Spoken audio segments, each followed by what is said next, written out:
All right, looks like we're live. Cool. Welcome to the second episode of the Political Roundtable Talk Show. The purpose of this talk show is to get people from across the political spectrum together to discuss topics and current events. We will present the topic, then discuss it for 15 minutes or so. Today, there are three of us. We have Chris Lewis. Hi, obviously I'm Chris from Chicago, and this week I'm a minarchist. And we have Alan Flippo. I'm Alan. I'm from Augusta, Georgia. I'm an Army vet and a libertarian leftist.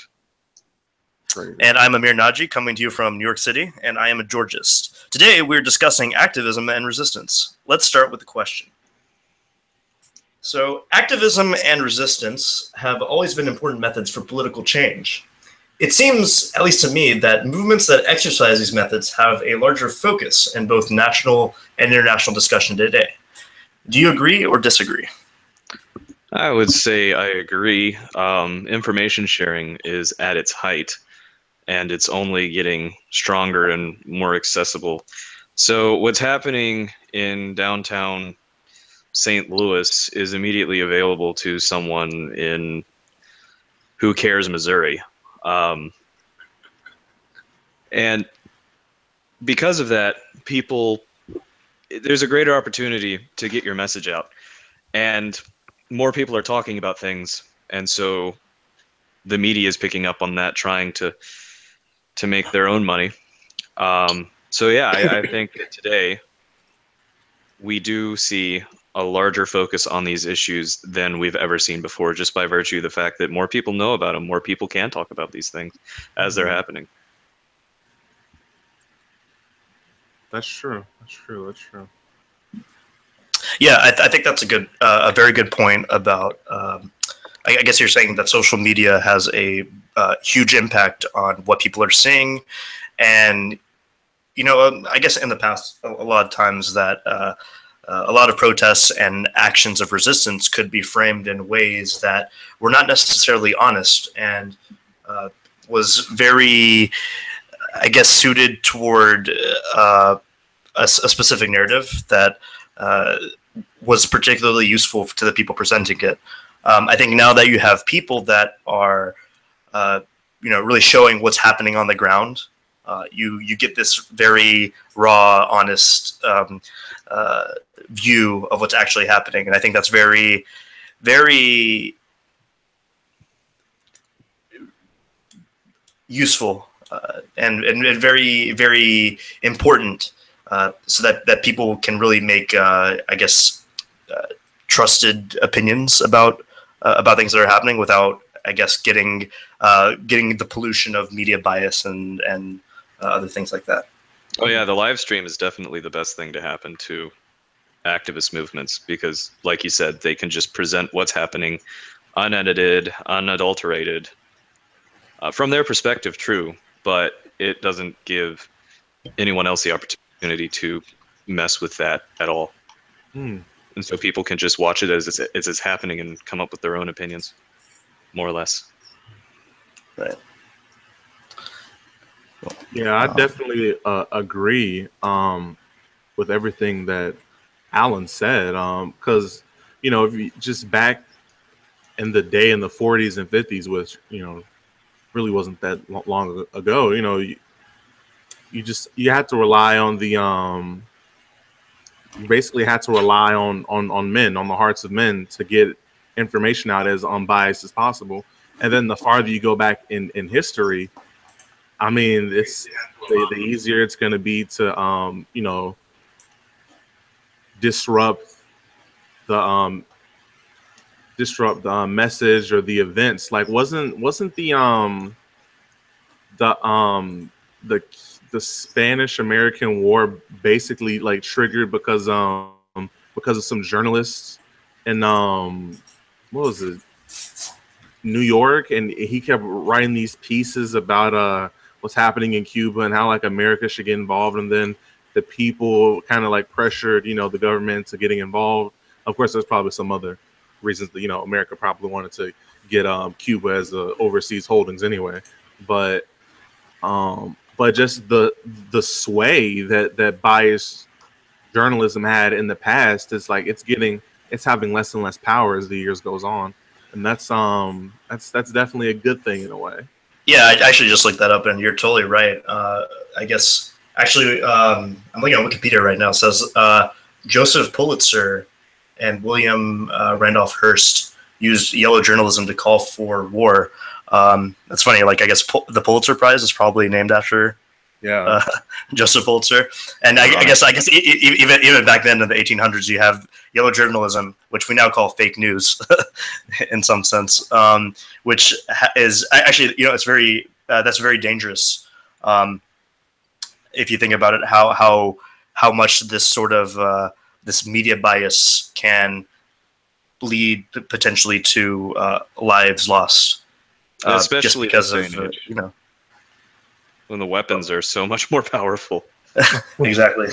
I mean, you're saying that today in a different sense, probably a scarier sense, but it's in some ways it's funny how history kind of repeats itself in that sense. But,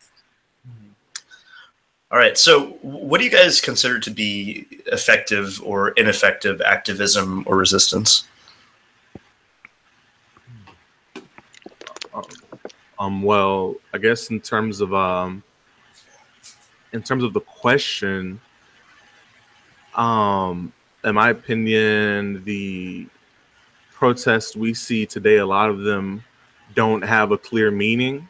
I mean, they may say they have a clear meaning, but in reality, they're not as powerful or as impactful as the organizers want them to be. Like with the protests with Kaepernick, their problems are with the government, police part of the government, and the NFL, to my knowledge, outside of subsidies, isn't a part of the government. So when you boycott the NFL, it's like why not just focus on a process that's going to affect the government and the money it's bringing in, because the NFL is private. Like the Birmingham bus boycott. I keep saying Birmingham. That'd be terrible if it's the wrong city. But that was clear and concise. Their problems were with the government not having a voice, persecution, oppression, and they stopped riding, public transportation provided by the government. The government makes money off of it, and the government is hemorrhaging money. So, like, well, we need to, see, what's up with these people. And they listen because of that. But,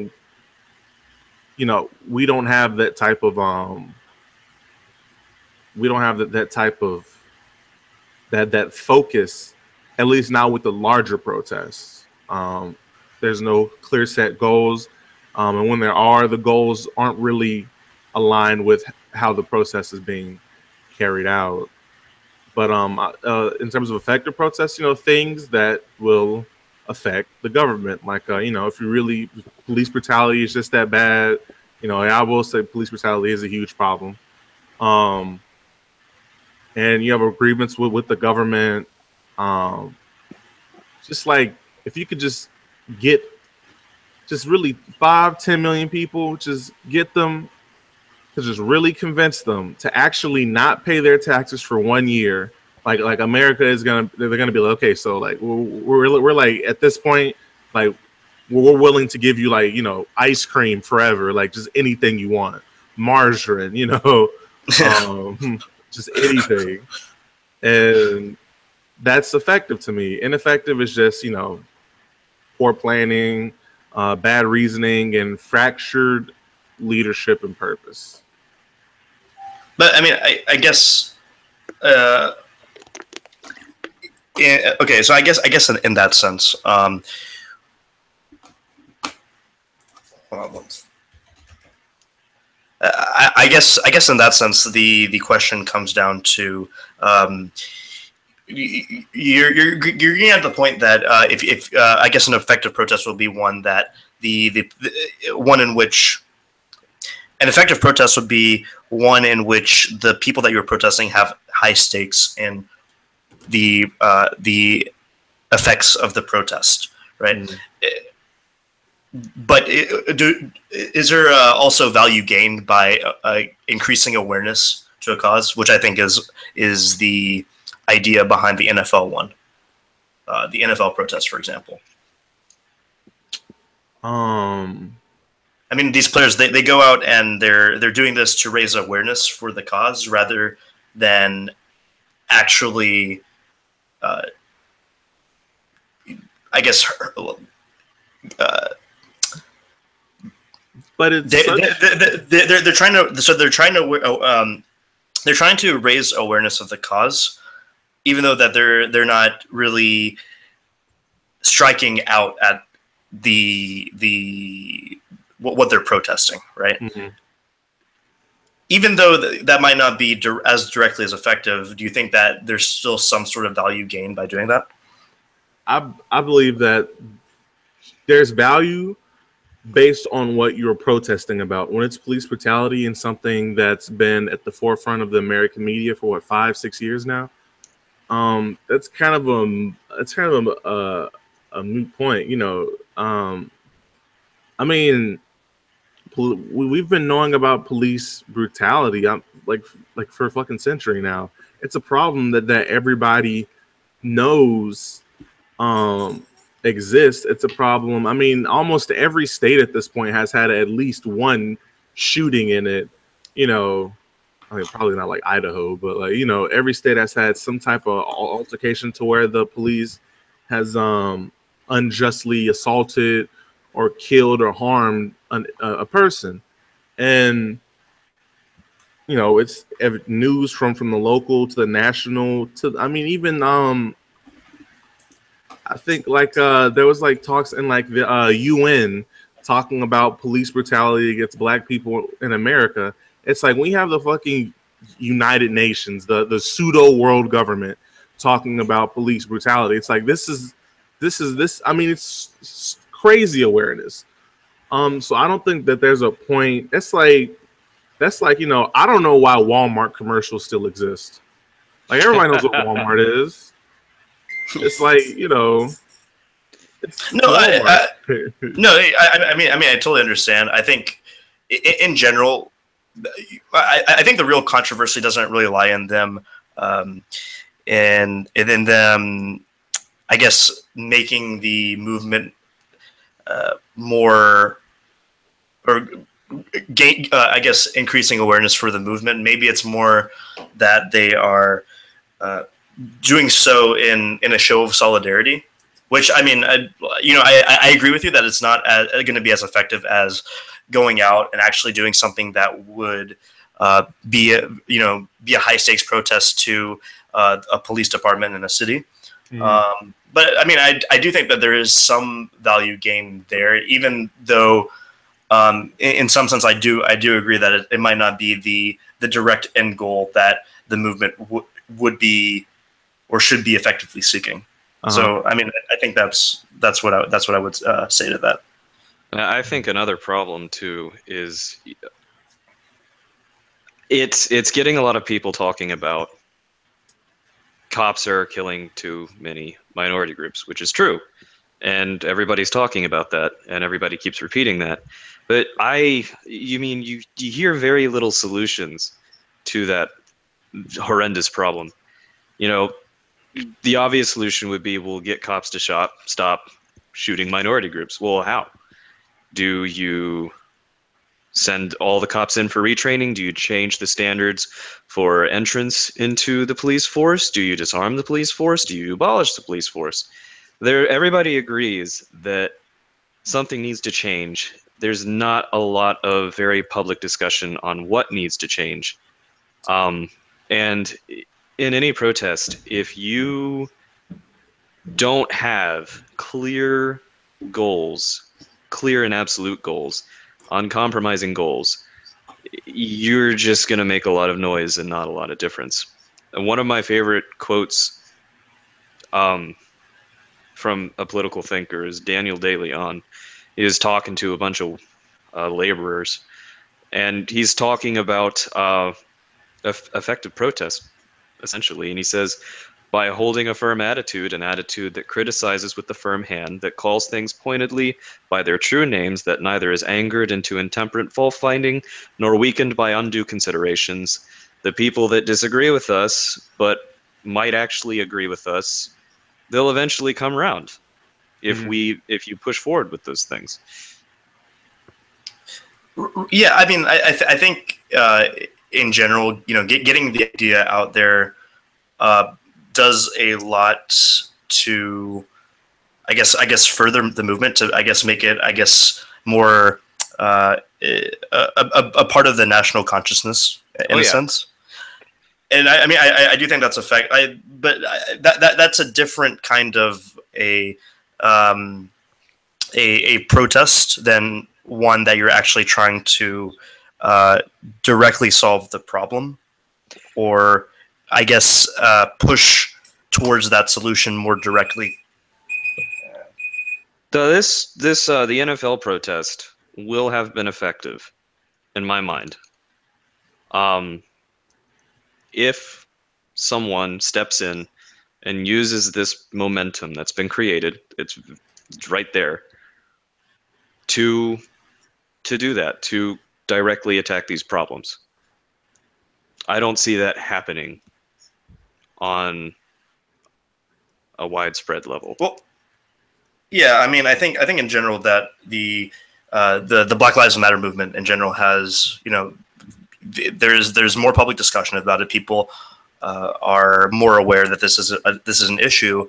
There have been multiple, I guess, attempts by, I guess, city governments to implement, body cameras on cops and this sort of stuff. So I mean, in some senses, I feel like the movement in general, even though it's, and I'll get back to let me finish this idea, and then I'll come back to another point I want to bring up. I think in general the movement has done well to, like I said, get people talking about it and actually getting solutions as far as the ways that cities have been responding to them, to these problems, rather. I do want to go to another point, which is, I don't know if you guys had brought this up, but the fact that these movements are so big, and the fact that there are so many different people that want different things in the movement, or it might not be a you can't really categorize Black Lives Matter or I guess any other kind of movement as one big thing, right? Because there's different people who want different things. Different people are in it for different reasons. People might have differences in what they think will be the correct solution. How far should it go? And do you guys think that is a big challenge in actually achieving the goals of some sort of activist or resistance movement?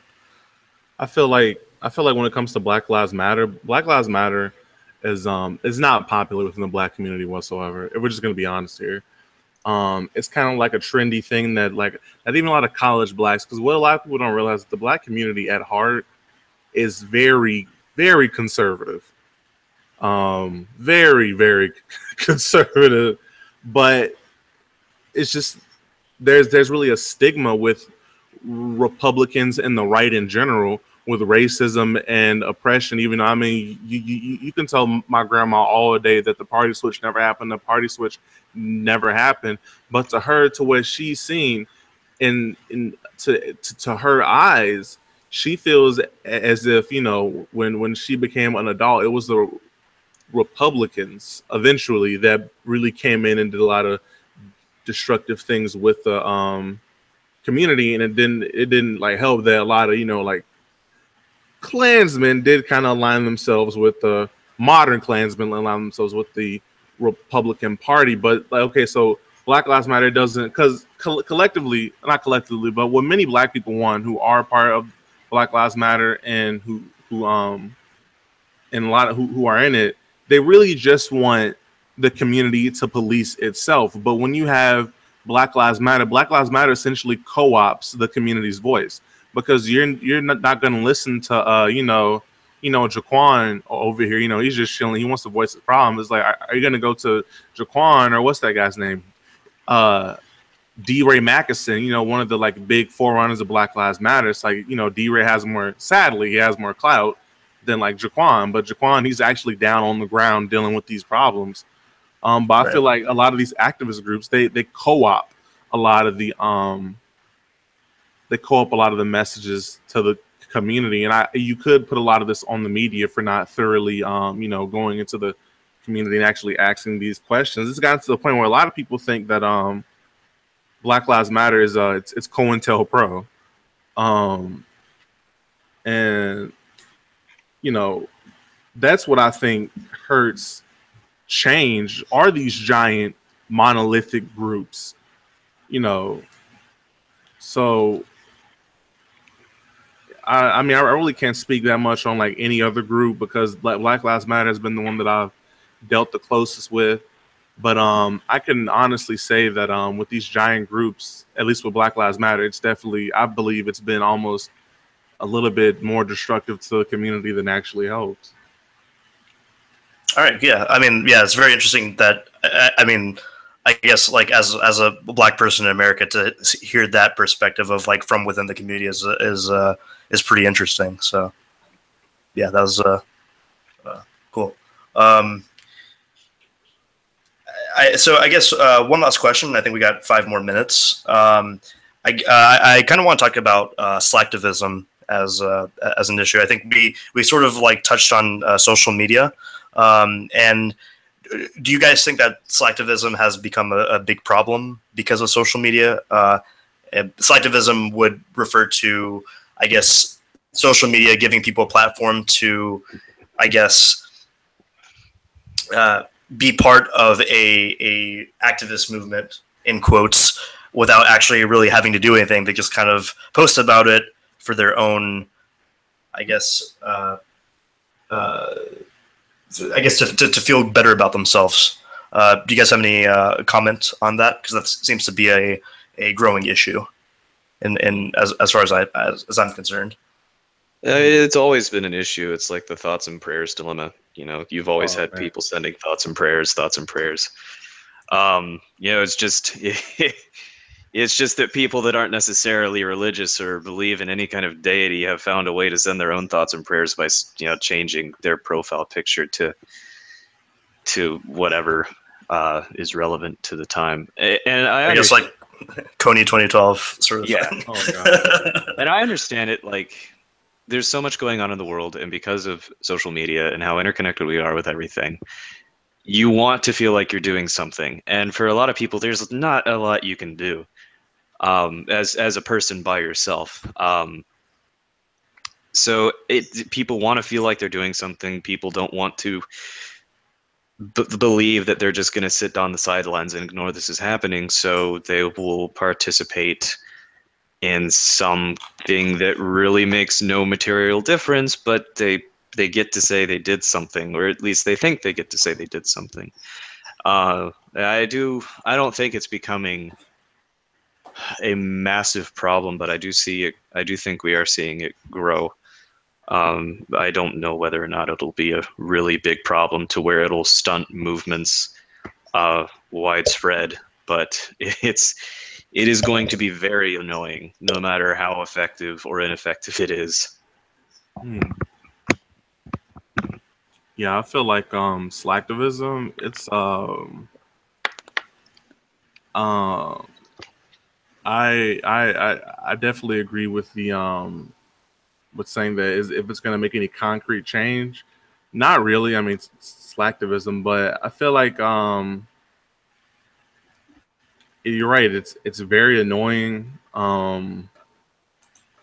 It can be damaging in terms of you think this movement is, oh man, this movement, their Facebook page is 5 million likes, and then they have like some giant protest and like, oh, only 5,000 people came out. It's like, oh shit, I guess a lot of people weren't really about it. That could be a serious problem. I feel like it could stunt. It could definitely stunt a lot of political movements because people think like, oh man, I made a hashtag, I'm really making a change now, instead of actually going out and being boots on the ground and getting shit done. Sending good vibes. Yeah. This is I've seen slacktivism so much. It's really ridiculous, and people get mad when you call them out on slacktivism, as if this a hashtag and a Facebook post is somehow going to change the world. Like, it's nothing material about it. But I do think it presents an opportunity, because it does show that a lot of people have at least a small desire to participate in some way. yeah, And there have to be a good portion of those who would like. I believe there are a good portion of those people that would like to contribute. They honestly don't know how, and therein lies the opportunity to say, "Hey, notice you're concerned about this. Here are some ways you can help." And if they're like, well, yeah, then take it from there. in a sense, I would say, I guess slacktivism is probably marginally better than complete Apathy. Not care, apathy. Yeah, that's her word. But I do think that people shouldn't, pat themselves on the back for that sort of stuff. You go out to like actual protests and you talk to actual people, and who are actually there, whether or not they are there for actually doing it because they want to be part of it or because they actually care about what's going on. To me, I think it speaks volumes to me. I respect that a lot more, because people are actually walking the walk rather than just talking the talk. So that's how I would say. Cool. So I think with that, we're out of time.